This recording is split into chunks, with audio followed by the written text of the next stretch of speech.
और हमारे मंच पर जो मेरे बाएं तरफ बैठे हैं ये ज्ञानी करनैल सिंह गरीब जी हैं, पंजाब से प्रतिनिधित्व करते हैं। और अजय सिंह जी हैं बिहार से, इनकी पत्नी भी सांसद हैं और ये भी बड़ा संघर्ष किए, बड़ी लड़ाई लड़े हैं। जयप्रकाश पहलवान ओलंपियन हैं, आप जानते ही होंगे। संजय सिंह जी बनारस से हैं। गुड्डू सिंह जी गोंडा से प्रमुख हैं और देसवाल साहब हमारे मेरठ से हैं। और आप लोगों ने, सब लोगों ने सुन रखा होगा, इस समय चर्चा का विषय है। मैंने एक दिन मीडिया में देखा चलते हुए कि राज ठाकरे साहब अयोध्या आना चाहते हैं और उत्तर प्रदेश के यशस्वी मुख्यमंत्री योगी आदित्यनाथ जी से मिलना चाहते हैं। 2-3 दिन मैंने बड़ा सोच विचार किया, फिर मुझे एक कविता याद आई कि नहीं पाप का भागी होता केवल व्याध, पाप करने वाला ही पाप का भागीदार नहीं होता है। सक्षम होते हुए अपने सामने हो रहे पाप को जो रोकने की कोशिश नहीं करता है वो भी पाप का भागीदार है। बहुत अच्छा। और इसीलिए चूंकि मैं भारतीय जनता पार्टी का सांसद हूं, पार्टी का स्टैंड क्या हो मुझे मालूम नहीं, तो उस दिन मैंने कहा कि ये मेरा व्यक्तिगत कार्यक्रम है। और मैंने एक ट्वीट करके अपने मुख्यमंत्री जी को लिखा कि आपको राज ठाकरे से तब तक नहीं मिलना चाहिए जब तक वो उत्तर भारतीयों से माफी ना मांगे।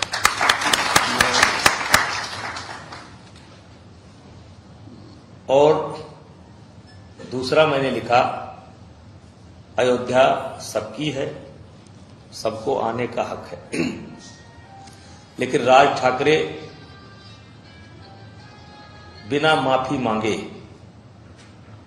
उत्तर भारतीयों से, अगर बिना माफी मांगे अयोध्या आएंगे तो हम उनको रोकेंगे और अयोध्या क्या उत्तर प्रदेश की धरती पर उनको पैर नहीं रखने देंगे जब तक वो माफी नहीं।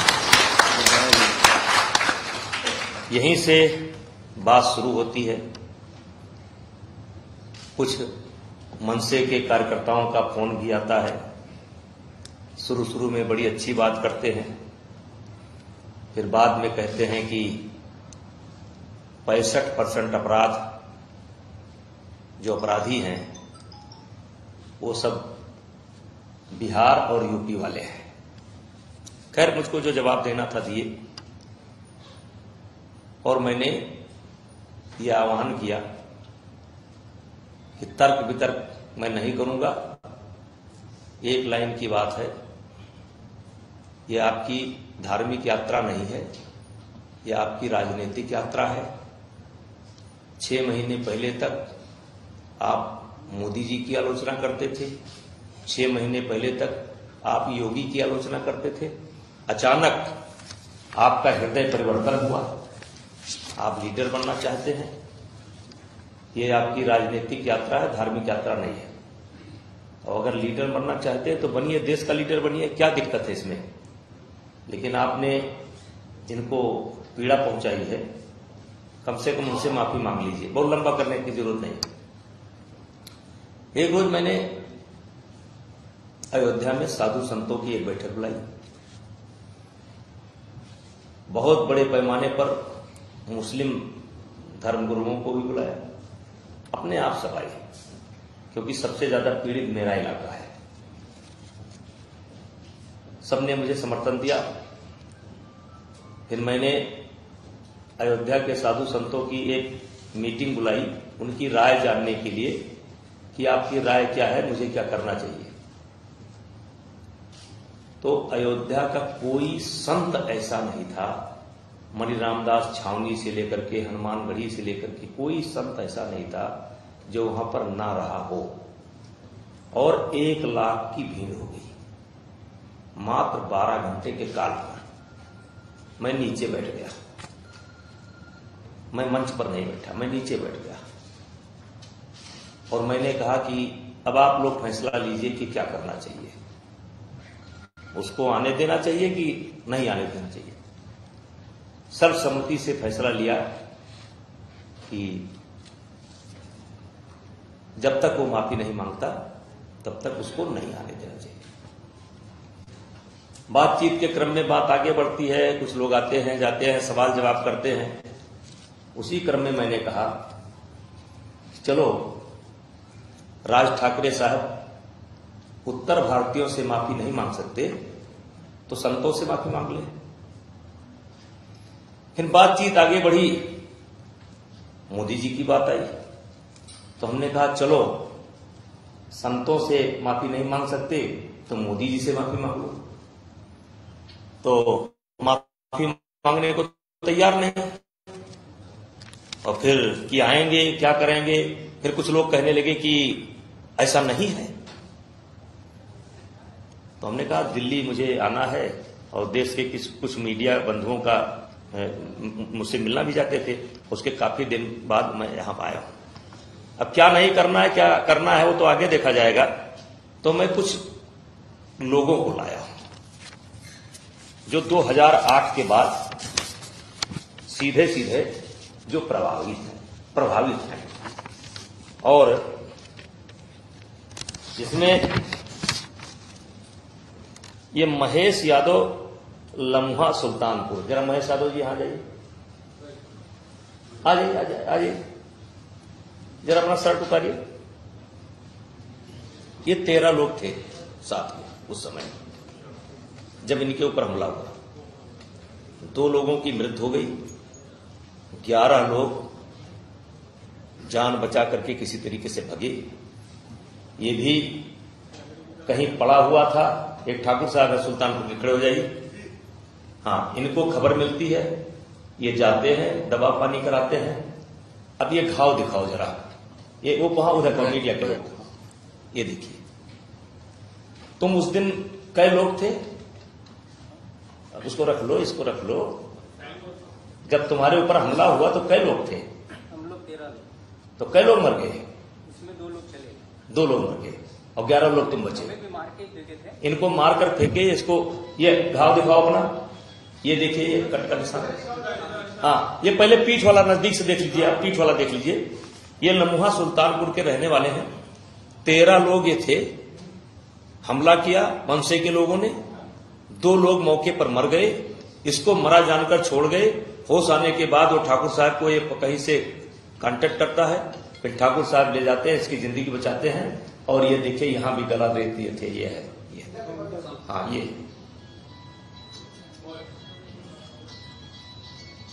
भाई मोबाइल जरा अगर हो सके तो कुछ अच्छा काम करिए। ये ब्रह्मदेव राय साहब हैं, ब्रह्मदेव राय हैं संत कबीर नगर के। आप इनसे प्रश्न कर सकते हैं। इनके आपके पिताजी थे, भाई थे? हमारे भाई हमसे छोटे। पीट पीट करके कहा ट्रेन में? ट्रेन में जी, वो मुंबई में गए हुए थे रोजगार। आपसे प्रश्न कर सकते हैं मीडिया वाले, आप पूछिए, बताइए। रोजगार के लिए मेरा भाई मुंबई गया हुआ है और दीपावली का दिन था सर। हमसे नजदीक आ जाए। सुबह हमारी उनसे बात हुई, भैया मैं घर आ रहा हूँ। और वो रास्ते में ट्रेन से आ रहे थे, मनसे के कार्यकर्ता लोग मतलब चढ़े ट्रेन में। जानकारी सब कैसे हुई कि उन लोगों ने मनसे का नाम लिया और राज ठाकरे जिंदाबाद का नारा भी लगाया और बोले कि मतलब उत्तर भारतीय जो लोग हैं ये लोग सभी लोग अलग किनारे हो जाए। उसके बाद भद्र व्यवहार किए, कुछ महिलाएं भी थी, उन लोगों के साथ अभद्रता कर रहे थे। भाई मेरा उसका विरोध किया, उसके बाद इन लोगों ने मारपीट करके उसको इतना मारा कि मतलब वो मर गया। इस दुनिया को छोड़ के, हम सबको छोड़ के सब चला गया। दुर्भाग्य से ये था कि उस समय मात्र 14 माह की उसकी रुकिया थी, और जब वो गया बाहर तो उस समय केवल 2.5 माह का पेट में बच्चा था। वो आप लोगों के आशीर्वाद से, परमात्मा की देन है कि मतलब वो लड़का मतलब पैदा हुआ इस समय, उसका कुल दीपक मतलब जल रहा है, मतलब है। चलिए बहुत बहुत धन्यवाद आपको। हम लोगों के पास सब कुछ है सर। आप आए, देश जानना चाहता था, क्योंकि वो लोग उनके कुछ लोग कहते हैं कि ये गलत आरोप है, राज ठाकरे साहब ऐसे नहीं है। तो आप बैठिए, मीडिया अगर कुछ पूछना हो पूछेगी। और ये सिकंदर खान ऑटो ड्राइवर, हाँ खान साहब आइए आप।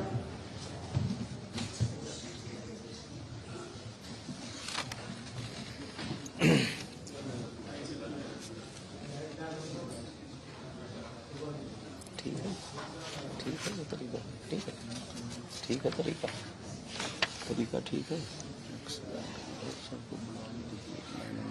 हाँ सुना, अभी तो आवाज है कि नहीं, जनरेटर चला जी है, माइक है। अच्छा, तो ये सिकंदर खान साहब हैं, ये सिकंदर खान साहब हैं, ऑटो ड्राइवर हैं। आप संक्षेप में अपनी बात बताइए, कहाँ के रहने वाले हैं आप? लीजिए बताइए, संक्षेप में बताइए। हाँ, जिला गोंडा यूपी, थाना मुखी बेलूंगन के रहने वाले हैं। हम ऑटो चलाया करते थे 2008 में। नाम नहीं बताया आप? सिकंदर खान। जो काले धंधे होते थे, बियर बार जैसे इधर उधर से जो निकलते थे खा पी के, तो सारे दिन का हमारी मजदूरी भी ले लेते थे, शाम को छोड़ देते थे और मार के फिर ऐसे ही जाओ यहाँ से, तुम गंदी गाली होते हैं। तो कितने दिन से भाग आए आप? हम करीब हो गया सर 2009 से यहीं हैं। ठीक जी। अच्छा ठीक है, मीडिया कुछ पूछना होगी तो आपसे पूछेगी। हाँ है, डीएल इनके पास आज भी महाराष्ट्र को दिखा दीजिए। डीएल दिखा दीजिए। चलिए अभी पूछना होगा, मीडिया पूछ लेगी। अच्छा, ये ब्रिज किशोर पाल, हाँ आप बताइए क्या हुआ आपके साथ? मैं ब्रिज किशोर पाल और ग्राम चतरौली कनालगंज गोंडा का निवासी हूँ। मैंने अपनी प्राथमिक एजुकेशन वहीं कनालगंज गोंडा से किया। लखनऊ से मैंने बीएससी 12th और बीएससी करके मुझे as a medical representative Bombay में जॉब मिली, काफी सक्सेसफुल रही मेरी। थोड़ा लंबा ना करिए। पर उसी समय जब ये दंगा फसाद हुआ, जिसमें अक्सर फिर वो मारते आके मराठी में कुछ बोलते, तो जो लोग मराठी में उनको रिप्लाई करते थे तो उनको छोड़ देते थे। बट वो हिंदी में या बिहारी में जो भी बोला बस उसको मारना शुरू करते थे। तो इस वजह से फिर मुझे छोड़ के भागना पड़ा। मैंने यहाँ से फिर अपना ठीक। ये दान बहादुर सिंह एडवोकेट, आप अपने बच्चे की दवाई कराने गए थे, बताइए। मेरे बच्चे को मस्कुलर एट्रोफी की बीमारी थी, तो पीजीआई से मैं लेकर के वहाँ बांधे गए। ये वहाँ बताया गया कि यहाँ से इलाज होगी। तो मैं पहले लीलावती में गया, ये 29 नवंबर गया। मैं वहाँ गया, वहाँ मैंने इलाज के लिए और भर्ती करने के लिए प्रयास किया। तो जब नाम मैंने अपना नवाबगंज और निकट अयोध्या दिया कि जो पॉपुलर जगह है, हमको थोड़ा सा रिस्पांस होगा, तो उसको सुनने के बाद आपस में लोग के तो भैया है, तो फिर आया वो बताया कि वह तुम नहीं जानते हो कि यहाँ गदर हुई है, राज ठाकरे का चल रहा है, मनसा वालों का इतना वो चल रहा है, एक जो है चाकू मार के गटर में फेंक देते हैं। तो अपने बच्चे की जान बचा करके कहीं अपना शरण ले लो, फिर चले जाओ। फिर भी तबियत मेरी नहीं मानी, मैं हिंदुजा में चला गया, तो नजदीक आ जाए, संक्षेप में बताइए। तो वहाँ भी जो है उसको एडमिशन नहीं मिला। फिर मैंने जो है अपन सोचा कि जाए तो रमजान अली से संपर्क किया। रमजान अली जो है हमारे नवाबगंज के, तो उन्होंने कहा भाई साहब इस समय माहौल बहुत गर्म है और आप जो है यहाँ से चले जाइए, बाद में जब थोड़ा नॉर्मल हो गई स्थिति तो आप आइएगा। तो मैं जब वहाँ गया तो स्टेशन से थोड़ी दूर पर हाजी अली है। हाजी अली में गया कि चलो फिजियोथेरेपिस्ट, तो फिजियोथेरेपी का हॉस्पिटल है। उसके बाद उन्होंने जो है 2-4 लोग वहाँ मिले महालक्ष्मी के पास, और बातचीत के जरिए जब बात हुई कि जो है ये यूपी के हैं और इधर से हैं, उन लोगों ने मुझसे मुजाहमत की, मतलब मारपीट भी किया। तो इस स्थिति में हमको जान बचा करके फिर वहाँ से आना पड़ा। इलाज नहीं करा पाए आप? नहीं करा पाए, रमजान नबी की मदद से वापस आए। रमजान ने मदद की आपकी? जी। ये ब्लॉक प्रमुख है गोंडा में, इनका गांव एक परास है। तो पीड़ित ज्यादा नहीं ला पाए, लेकिन संक्षेप में आपके गांव के कितने लोग रहते थे, कहां काम करते थे, इस समय क्या कर रहे हैं? खड़े होकर। हाँ, हमारे गांव में कम से कम 200-250 आदमी वहाँ रहते थे। किसमें काम करते थे? कुछ तो ऑटो ड्राइवर थे, जैसे सिकंदर भी हमारे गाँव का है। अच्छा। और कुछ लोग सब्जी बेचते थे, ज्यादातर डायमंड फैक्ट्री उसमें कारीगर भी काम करते थे। तो कारीगर वाली बताइए, क्या हुआ आपके साथ? कारीगर में तो हमारे गाँव का क्या हुआ जब मौके पर? थोड़ा संक्षेप। जाते थे, पता वो जब लोग आए यहाँ से बताया कि भैया हम लोग वहाँ नहीं जाएंगे। पूछा गया क्यों? तो कहे भैया वहाँ से फैक्ट्री में आते हैं, क्योंकि भैया लोग जो है इधर साइड में आ जाए, मराठी में इधर आ जाए। तो ये लोग कहते हैं फैक्ट्री की संख्या ज्यादा रहती थी, अगर हम लोग कोई संबंध रहता छिप भी जाते थे उन लोगों के बीच में, तो वो लोग अलग कर देते थे, खुद जो साथ इशारा कर देते। हाँ, इशारा की अरे ये छिप गया इधर, भैया ये इसको मिला।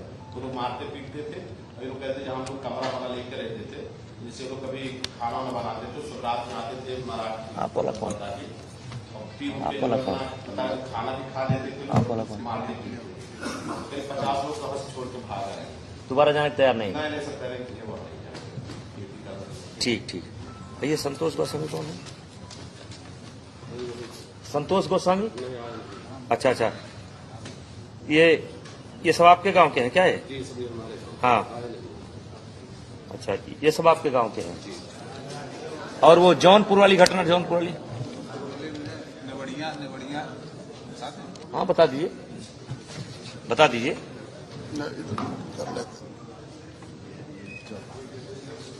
जौनपुर में नेवड़िया एक गाँव है, वहाँ के भाऊ साहब वहाँ रहते थे अपने 3 बच्चों के साथ, और उनके तीनों लड़कों को मार के फेंक दिया गया। और आज वो 82 साल की उम्र में आने की स्थिति में नहीं थे, नहीं तो वो भी आने को तैयार थे, लेकिन स्थिति उनकी नहीं, और घर की भी स्थिति उनकी इतनी विपरीत हो गई। वहाँ दूध का काम वो लोग करते थे, दूध घर घर पहुंचाते थे, और तीनों को मार के फेंक दिया गया। और मनसे के कार्यकर्ताओं ने मार के फेंका। ये सिवान से हैं, इनकी पत्नी भी सांसद हैं, अजय सिंह जी। जरा उसका फोटो दिखा दीजिए। ये एक आदमी का दोनों हाथ काट लिया गया, बिहार का है। तो ये है फोटो, दोनों हाथ काट लिया गया है। गांव के कौन सा गांव है? दुदहा ग्राम है, रघुनाथपुर ब्लॉक के, रघुनाथपुर ब्लॉक, सिवान जिला, ग्राम दुधवा, किशुन सिंह पटेल, किशुन सिंह पटेल, जिला सिवान, बिहार। आप लोगों का संबंध सब जगह है, आप कंफर्म कर सकते हैं। तो ऐसी स्थिति में मैंने एक निर्णय लिया कि जब तक वो माफी नहीं मांगते तब तक हम उनको आने नहीं देंगे। और मैं लगातार ऑप्शन पर ऑप्शन उनको दिया कि भाई आप उत्तर भारतीयों से मांग लो, फिर संतों से मांग लो, फिर मोदी से मांग लो, फिर योगी जी से मांग लो। तो ऐसी स्थिति में मैंने ये आह्वान किया। और एक बात और बताएं कि मेरी कोई चाह नहीं है। 6 बार मैं स्वयं सांसद रहा, 1 बार मेरी पत्नी सांसद रही, बेटा मेरा विधायक है, बहुत साधारण परिवार में पैदा हुआ हूं। अन्याय भाई हो सकता है जिसको हम अन्याय समझते हो कोई दूसरा समझता हो, लेकिन मैंने अपने हिसाब से अन्याय के खिलाफ संघर्ष किया है। और एक सवाल आप लोग उठाएंगे कि अब क्यों? तब क्यों नहीं, ये उठाएंगे आप। मैं 2008 से खोज रहा था। ये हरिदत्त शर्मा जी हमारे कब के मित्र हैं, खड़े हो जाइए। ये टेक्सटाइल इंजीनियर हैं। कितने दिन के मित्र हैं आप मेरे? विद्यार्थी जीवन से बताइए। ये मिलते थे, मैं इनसे कहता था शर्मा जी कुछ ऐसा संजोग बनाओ यार कि किसी एयरपोर्ट पर मेरी राज ठाकरे से मुलाकात हो जाए। पूछ लीजिए गवाही। लेकिन मैं कहता हूं ये चूहा है, ये एक दरबे में रहते हैं, उस दरबे से बाहर नहीं निकलते हैं। तो तब क्यों नहीं, अब क्यों कि अब पहली बार ये यहां से निकल रहे हैं, अभी तक ये निकले नहीं है, पहली बार ये निकले हैं। और इसलिए मैं विरोध कर रहा हूं। मैंने तय किया है कि 5 तारीख को इनको उत्तर प्रदेश की धरती पर नहीं घुसने दूंगा, और पक्का जाने रहो अगर कह दिया तो नहीं घुसने दूंगा। है अब गलत है या सही है, ये फैसला आने वाला समय करेगा। आप लोगों में से किसी को कुछ पूछना हो तो पूछ सकते हैं, चाहे उधर पूछ सकते, चाहे मैं थोड़ा सा बोलना चाहूँगी। जी जी। क्योंकि संघ की बहुत बड़ी भूमिका रही है आदिकाल में। आपने देखा होगा जब जब आपस में योद्धा लड़ते हैं तो संत बीच में आते हैं और शांति का दूत बनकर भगवान कृष्ण जी भी गए। तो सोचिए एक शांति का दूत थी। मान लीजिए मुझे, मैं जूनाखाड़ी से महामंडी से, और बहुत 25 साल लंदन में धर्म प्रचार करती रही। लंदन, यूरोप, 7 साल से मैं अपनी मातृभूमि में हूँ। मैं भी देश की हूँ। तो अभी 3-4 महीने पहले मैंने एक पत्र लिखा था राज ठाकरे, और उन्होंने मुझे बुलाया बहुत सम्मान में कि आपने जो उत्तर भारतीयों के साथ ऐसा किया, क्या ये उचित था?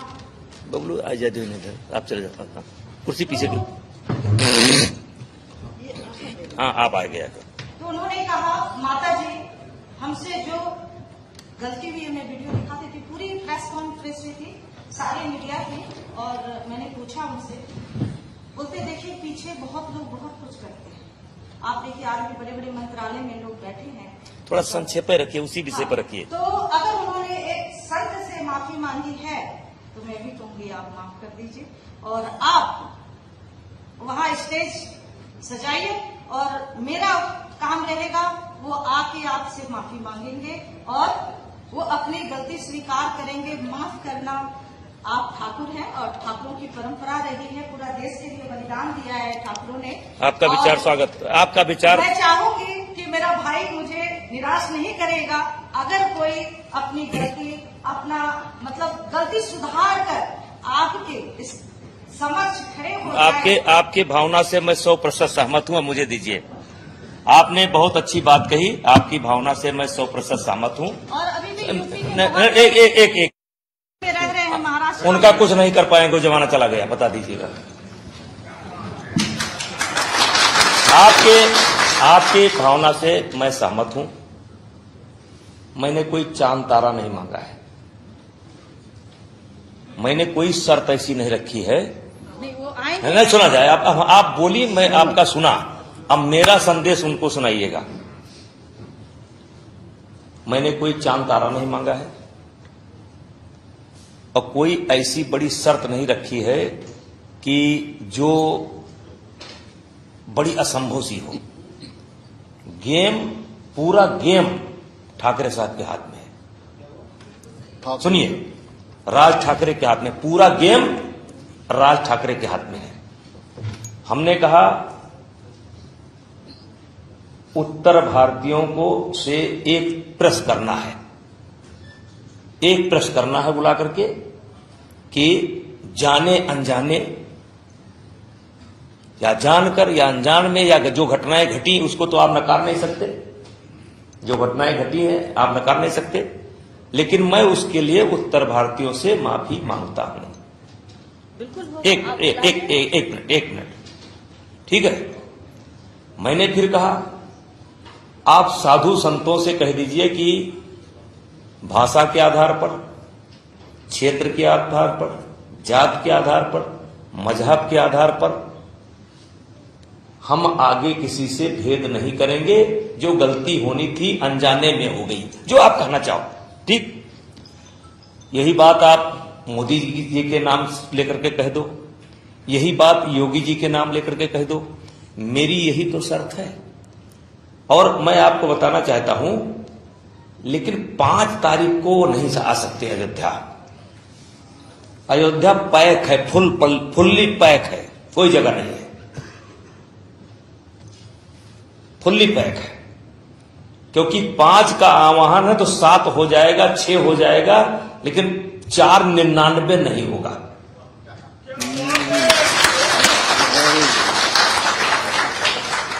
तो आप को मैं वचन देता हूं, पूरे मीडिया के सामने वचन देता हूं, इससे उत्तर भारतीयों का भी सम्मान बढ़ेगा और उनका भी सम्मान बढ़ेगा, उनका भी सम्मान बढ़ेगा। ऐसा नहीं उनका सम्मान नहीं बढ़ेगा।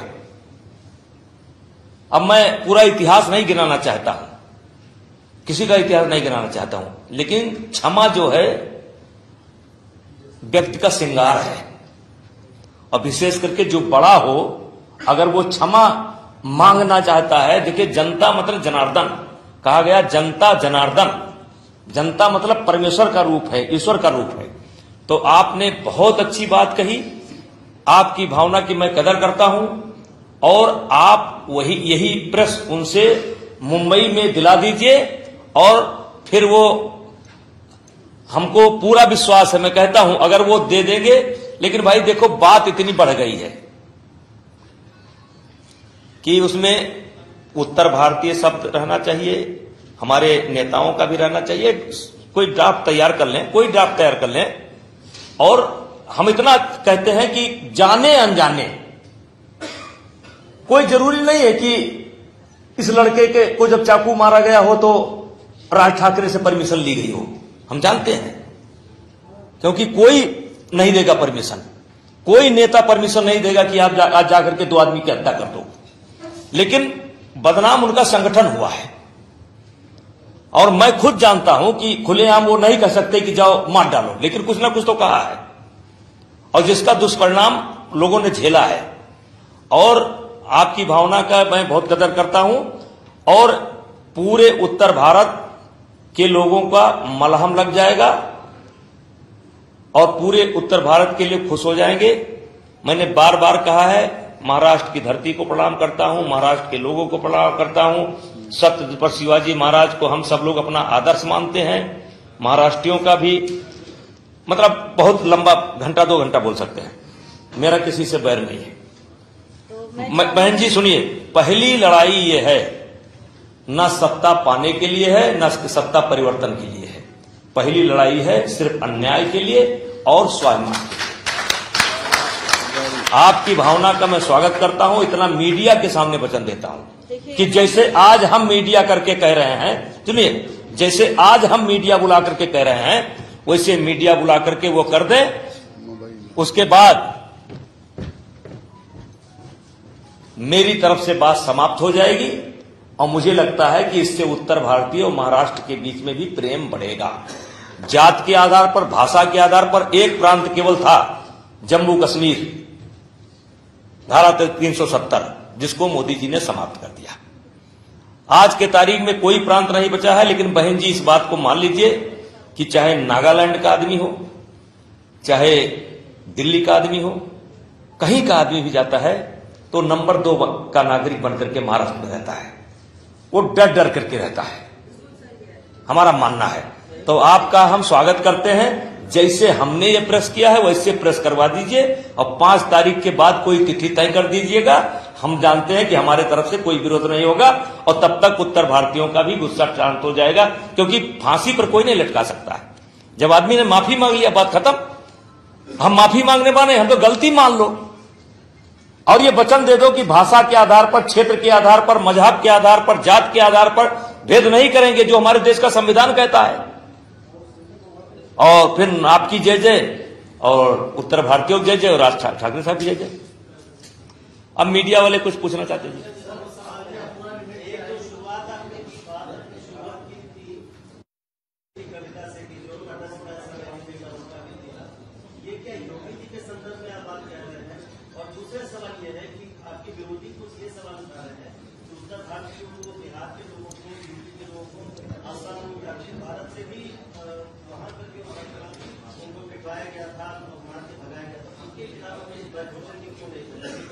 देखिए, सबसे पहले तो इस चीज की शुरुआत जम्मू कश्मीर से हुई है, आप इस बात को मानते होंगे।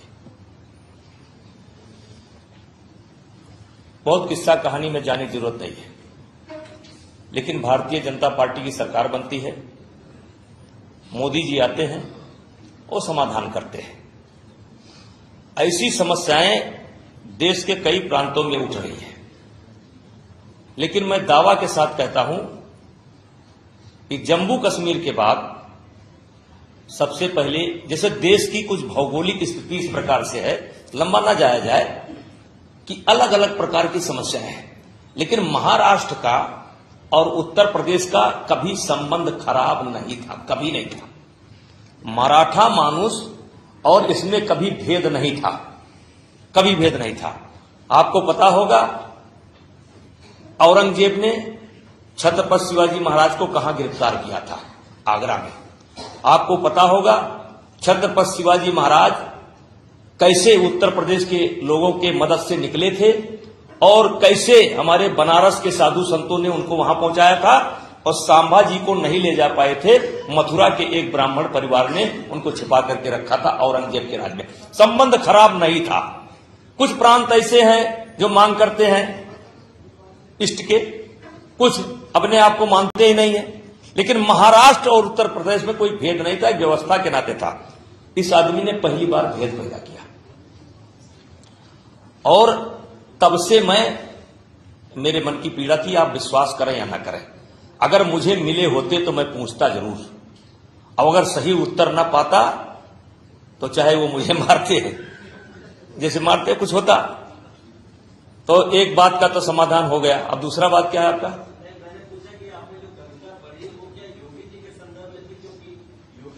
नहीं, मैंने अपने आप से पूछा कि क्या मेरा चुप रहना चाहिए। मेरा था, एक हमारे इलाहाबाद में एक जज साहब हुआ करते थे, उनका नाम था अकबर इलाहाबादी। वो जजमेंट कविता में करते थे, तो एक कविता उन्होंने लिखी अपने को घेर करके कि बुद्धू मियां पैदा हुए क्या कर गए, बुद्धू मियां पैदा हुए क्या कर गए। फिर उन्होंने उत्तर दिया, खाए पिए बच्चा पैदा किए और मर गए। तो ये सवाल मैंने अपने आप से पूछा कि अगर मैं, मान लीजिए कोई ध्यान में नहीं आया, कोई बात नहीं है, अब कभी अकेले बैठेंगे पार्लियामेंट में, बड़ी लंबी बहस हो जाए। इस देश का बड़ा अच्छा इतिहास है, 16 लोग आते हैं और राज्य कब्जा करके चले जाते हैं। बख्तियार खिलजी 200 घोड़ा लेकर के आया और उदंतपुरी को जो है बिहार शरीफ बनाकर चला गया। तो ये कोई ना बोलने वाला ही था, और मैं ना बोलता तो दर्शन करके भी निकल जाता और नेता भी बन जाता। तो समीक्षा कभी किया जाएगा, लेकिन वो स्वयं अपने आप से मैंने पूछा था कि नहीं पाप का भागी होता क्यों रात। जी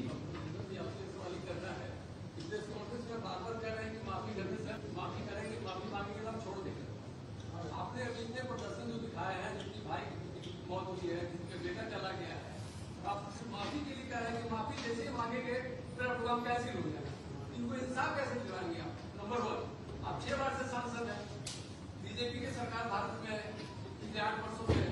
मोदी जी बैठे हुए हैं, मोदी साहब बैठे हुए हैं, उत्तर प्रदेश में मुख्यमंत्री बैठे हुए हैं। इतनी गंभीर समस्या जो आपने दिखाया है, देखिए, हाँ जी कितना किया जाए घंटा को आप कहते हैं माफी से हम छोड़ देंगे, मैं बिहार से हूँ, मैं जिंदगी में नहीं छोड़ूंगा अभी से। मतलब नहीं कि बैठे तो बता नहीं, मैं बिहार को बता रहा हूँ कि क्यों माफी करेंगे उनको। आपकी भावना देखिए, बिहार बहुत प्रभावित है, बिहार बहुत प्रभावित है, और पटेल का फोटो इन्होंने दिखाया। लेकिन जैसे मेरी बात तो सुनिए, एक मेरी बात सुनिए, आपका सुन लिया, मेरी बात सुनिए। जैसे मैंने ये ट्वीट किया और फिर चाहे आप समझिए मैंने बात किया और या समझिए मैंने नहीं बात किया, योगी जी ने घोषित कर दिया कि मुंबई के अंदर हमारा एक कार्यालय होगा जो उत्तर भारत की लोगों की पीड़ा को सुनेगा। इसको आप सफलता की पहली सीढ़ी मान लीजिए। उन्होंने घोषणा किया है, अब उसका कुछ भी नाम आप दे सकते हैं, लेकिन योगी जी ने किया है। मैं परसों नरसों बिहार जाने वाला हूं। मैं विश्वास करिए आपकी आवाज नीतीश जी तक पहुंचाऊंगा कि जैसे योगी जी ने किया है वैसे नीतीश जी का भी होना चाहिए। और मैं तो आपको आश्वासन देता हूं कि यह आवाज मैं पीएम तक को भी बताऊंगा, यह आवाज मैं गृह मंत्री को बताऊंगा कि आप भारत सरकार की तरफ से कोई ऐसी व्यवस्था करिए कि उत्तर भारतीयों के साथ वहां पर अन्याय न हो सके। और रहा सवाल माफ करने का, तो हम तो सजा देने का अधिकार मुझे नहीं है। राज ठाकरे के पास है उत्तर भारतीयों को सजा देने का अधिकार, मेरे पास नहीं है। लेकिन मैंने ये कहा है कि जब तक माफी नहीं मांगेंगे हम उनको उतरने नहीं देंगे। और मैं आपको बता देना चाहता हूं, अगर वो माफी नहीं मांगेंगे तो आप जिस धरती से आते हैं ना, वहां का नौजवान भी उनको अब उतरने नहीं देगा। पहले उतर जाते, अब न वो उतरने देगा, न छत्तीसगढ़ उतरने देगा, न हरियाणा उतरने देगा, न झारखंड उतरना देगा, न मतलब कोई प्रांत है नहीं। जम्मू कश्मीर तक से वीडियो बना करके लोगों ने भेजा है। शिमला से लोग वीडियो बना करके भेजते हैं। लेकिन सजा देने का अधिकार भारत के संविधान ने हमको नहीं दे रखा है। और जब बात निकली है तो दूर तक जाएगी, न्याय मिलेगा। जी सांसद जी सवाल ये है, जिन लोगों को आप यहाँ लाए हैं उनकी लड़ाई को आप लड़ नहीं रहे, आप उनको माफी देकर के उनको बीजेपी में शामिल करना चाहते हैं। क्या ऐसा ये अनुमान नहीं लगाया जाए? जो लोग जिनका कोई हाथ मर गया, जिनका कोई बेटा मर गया, आप उनकी लड़ाई को नहीं लड़ रहे, आप उनको तो ऐसा मुआवजा दिलाने की बात तो नहीं कर रहे। देखिए, मैंने आपकी भावना को मैं सही ढंग से समझता हूं। इनको मैं इसलिए लाया कि ये कहा गया कि ये सब गलत है। ये कहा गया कि ये सब गलत है, ये केवल शोहरत पाने के लिए राजनीतिक स्टंट है। और ना मैं इस हैसियत में हूं कि मैं उनको भारतीय जनता पार्टी की सदस्यता दिला सकूं, और ना मैं इस हैसियत में हूं कि उनको रोक सकूं। और मैंने पहले दिन कहा था ये मेरा व्यक्तिगत आंदोलन है। हां, इस हैसियत में जरूर हूं कि जब तक वो माफी नहीं मांगेंगे तब तक उतर नहीं पाएंगे, इस हैसियत में हूं। बाकी राष्ट्रीय नेतृत्व का काम है और वो कर सकता है, उस पर फैसला मैं नहीं ले सकता।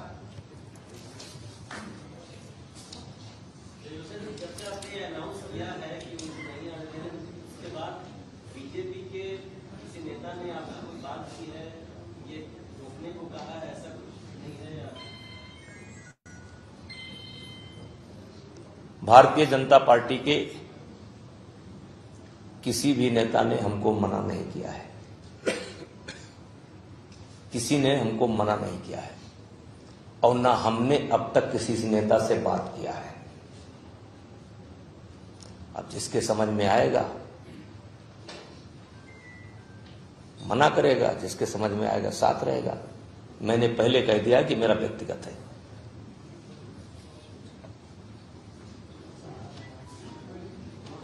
हाँ हाँ हाँ, विक्टिम आइए आप। हाँ हाँ, हम भूल गए थे आपके चक्कर में मीडिया वाले। मैं गजेंद्र सिंह, डिस्ट्रिक्ट गोंडा, वजीरगंज थाना ग्राम रायपुर से हूँ। मैं बस दो शब्द यही कहना चाह रहा हूँ कि मैं ना यहाँ पैसे के लिए आया हूँ, ना कोई मैं मुआवजा लेने के लिए आया हूँ। मैं सिर्फ इतने ले आया हूँ कि जो वहाँ पीड़ा है, उस पीड़ा के आज भी अगर वहाँ के लोग समाप्त करते हैं तो ज्यादा सही रहेगा। आपको बताऊं, मैं एक अच्छा टेक्नीशियन था 2008 में, वहां पे मैं काम कर रहा था। मेरे अंदर ये क्षमता थी कि मैं 4 टेक्नीशियन का काम कर देता था। वहां मनसे का आदमी जो होता है वो ऊपर होते हैं, वो काम नहीं करते हैं। लेकिन मैं यूपी का ऐसा व्यक्ति था कि उनका भी काम कर देता था, इनसे उनको जलन होती थी। मैं बताऊं, मेरा आरके फिल्म स्टूडियो चेंबूर के पास में मेरा head office Leena fashion embroidery में उसमें काम करता था। मैं स्कॉर्पियो से मेरा ड्राइवर मुझे ले जा रहा था सर्विस करने के लिए, टेक्नीशियन 3 ब्रांचे थे मेरा। उसमें क्या हुआ कि जो मराठी बोल लेते थे उनको वो छोड़ देते थे, लेकिन कारण क्या था, मैं एक जो हमारे टेक्नीशियन थे अपने मनसे वाले ही थे, उन्होंने कहा मैं तुमको देख लूंगा। तो हमने कहा क्या ये हमें देख लेंगे, मैं काम कर रहा हूँ, सुपरवाइजर की नजर में अच्छा हूँ, तो हमें क्या देख लेंगे। सुपरवाइजर भी अपने यूपी का ही था, प्रतापगढ़ का। उन्होंने क्या किया कि पता नहीं कहां से बात किया और मुझे जो खपोली जाती है रोड, उसी रोड पर मेरा स्कॉर्पियो रोक लिया। जो वहां का ड्राइवर था वो मनसे वालों का ही ड्राइवर था, मुर्गे नाम था उसको। उन्होंने मेरा गाड़ी रोका और इस तरीके से मारा हमको। चलिए उस बात को मैं नहीं याद करता हूँ, उस तरीके से हमको मारा कि ये सर जो है आप देख सकते हैं मेरा फट गया। मैं 7 दिन एक हॉस्पिटल में भर्ती रहा, जिसमें 2 लाख की पीएफ मेरा पड़ा हुआ था और काफी वेतन पड़ा हुआ था। उसको छोड़ के मैं जब मुझे होश आया है किसी तरह, मुझे किसी बात में हॉस्पिटल में चेंबूर में एक पत्रकार महोदय जानते भी होंगे, चेंबूर में घाटला गांव है, उसमें मैं रहता था। किसी तरीके से मैं जब होश आया है तो मैं यही कहा हूं कि मैं यूपी जाऊंगा, गोंडा जाऊंगा, यहाँ नहीं रहूंगा। वहां की कंपनी मुझे बहुत प्रेशर डाली कि आप यहाँ रहो, क्या बात है, आप नहीं होगा बवाल। मैं इतना ही कहा कि खेती करके खा लूंगा, लेकिन मुंबई नहीं जाऊंगा। मैं ये बनावटी बातें नहीं कह रहा हूँ, ये एकदम श्योर है। जब हमारे सांसद जी ने इस बात को उठाया तो मैं वहां पे हाजिर हुआ कि हम बुलाए नहीं, अपने आप आए, सब अपने आप आए। बुलाया नहीं गया, मैं खुद आया हूँ कि उस दर्द को मैं कैसे बताऊं कि लैट्रिन के डब्बा में मैं बैठ के आया था। वहां पे मैं लैट्रिन के डब्बा में बैठ के अपने गाँव वापस आया। लोकमान्य तिलक ट्रेन थी, जब मैं गोंडा उतरा, मैं बताऊं दोस्त कि गोंडा की धरती को मैं आधा घंटा काम पकड़ के मैं अपने घर वापस आया। तब से मैं मुंबई की तरफ घूमा नहीं, देखा भी नहीं। किसी के तो हाथ कट गए, सब कुछ ठीक था, किसी की कुछ था, लेकिन इतना अत्याचार, एक बार मार देना आदमी को सही है, बार बार मारना, बार बार मारना। मैं 3 साल के पीरियड में 3-4 बार मार खाया, लेकिन सहन करता है। लास्ट बार जब उन्होंने इतना मुझे मारा कि मैं ये सोच लिया कि अब गाँव ही रहूंगा, चाहे मुझे गाय खिलाना पड़े, गन्ना खोलना पड़े, खेती करना पड़े, चलिए लेकिन मैं रहूंगा वहीं पे। चलिए बस समाप्त करता हूँ। चलिए ठीक। हाँ,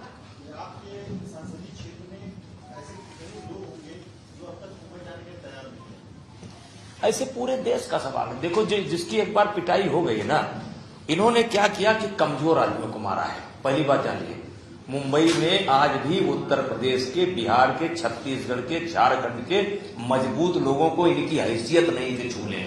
इन्होंने जब मारा है तो मजदूरी करने वालों को मारा है, ऑटो वालों को मारा है, विद्यार्थियों को पीटा है। वहां के जो मजबूत लोग हैं उनको आज भी ये नहीं पीटते, उनको देख करके साइड हो जाते हैं। बड़ी मजबूती साथ रहते हैं जो लोग हैं, ये सत्य है। ये कमजोर आदमियों को मारे हैं।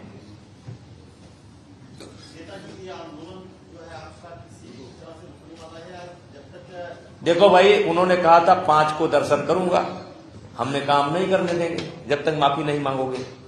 अब 5 अगर उनको दर्शन करना है तो अब जो मैंने रखा बार बार एक चीज दोहराने से क्या फायदा है। अब 5 को तो नहीं करने दूंगा, इतना तो मैं सक्षम हूं और इतना लोग हैं मेरे साथ। अब बाकी देखा जाएगा आगे, जैसा फैसला आप लोग करेंगे। अब हवाएं ही करेंगी रोशनी का फैसला। जिस दिए में तेल होगा वो दिया रह जाएगा, क्या करना है। अब मुंबई से आया हूँ। हाँ, अब मीडिया को समझाना चाहता हूँ। अरे आप मीडिया संक्षेप में बात करिए, वो सब बड़े समझदार हैं, वो सब हमें फंसा रहे हैं। प्रणाम सबको। सर मैं मुंबई से आया हूँ, जो सर ने मुहिम उठाया है, जैसे कि मीडिया ने पूछा था कि इसका इम्पैक्ट आप राज ठाकरे पे ही कर रहे हो और स्टेट में क्या होता है, तो एक इम्पैक्ट क्या है राज ठाकरे, लेकिन जितने स्टेट में अगर ऐसा कुछ हो रहा है ना तो उनको वार्निंग है, वो सब डर रहे हैं उनके